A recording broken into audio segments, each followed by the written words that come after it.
मानवी आरोग्यासाठी रक्तदान करा असा सल्ला आपल्याला प्रत्येक सोशल मीडियामध्ये पाहावयास मिळत असला तरी रक्तदानाच्या या नावावर चक्क सरकारी रुग्णालयातच रक्तमाफिया दाखल झाल्याचा प्रकार भाजपा आमदार चित्रा वाघ यांनी विधान परिषदेत प्रशासकीय अधिकाऱ्यांच्या मनमानी कारभाराचे वाभाडे काढत या रक्तचोरीचा पर्दाफाश केला। नेमकं काय घडतंय आणि सरकारने काय कारवाई केली, चला सविस्तर जाणून घेऊया। झाड असं की जे महानगर रक्तपीडित कंत्राटी पद्धतीवर काम करणारे संचालक डॉक्टर हितेश पगारे आणि वैद्यकीय सामाजिक अधिकारी अजय भिसे यांनी एका रक्तदान शिबिराला गोळा झालेल्या 188 रक्तपिशव्यापैकी 50 पिशव्या बेकायदेशीर स्वतःच्या खाजगी माया ब्लड बँक बदलापूरकडे वळवल्या। सरकारी पेढ्यांमधील रक्त खाजगीत विकण्याचा हा अघोरी प्रकार चित्रा वाघ यांनी सभागृहात पुराव्यासह मांडला।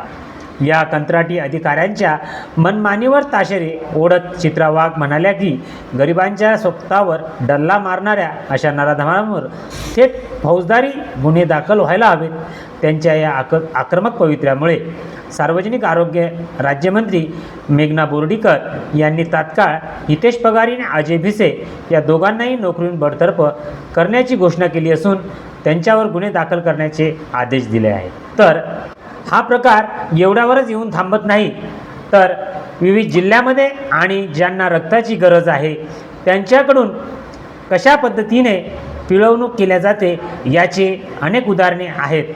नुकत्याच काही दिवसाअगोदर एका खाजगी रुग्णालयात एका रक्त ज्यांना आवश्यक होतं त्यांना दुप्पट भावाने रक्त देण्याचा प्रकार समोर आला, परंतु जेव्हा त्यांनी कायद्याचा वचक दाखवला त्यावेळेस ते प्रकरण तेथेच शांत असलं तरी अनेक जण राष्ट्रहित साधण्याच्या दृष्टिकोनातून रक्तदान करण्यासाठी पुढाकार घेत असले तरी त्या रक्तदानाचा कशा पद्धतीने गैरवापर होतो हे नक्कीच सर्वांनी अनुभवलं आहे आणि रक्तदान करण्यासाठी असलेली युवा पिढी ही कुणाच्या तरी जीवाला याचा फायदा होईल अशा पद्धतीने काम करत असले तरी या रक्ताचा गैरवापर करून लाखो रुपयाची वा करोडो रुपयाची उलाढाल ही राज्यात होत असते। एक प्रकरण सध्या चित्रा वाघ यांच्या माध्यमातून समोर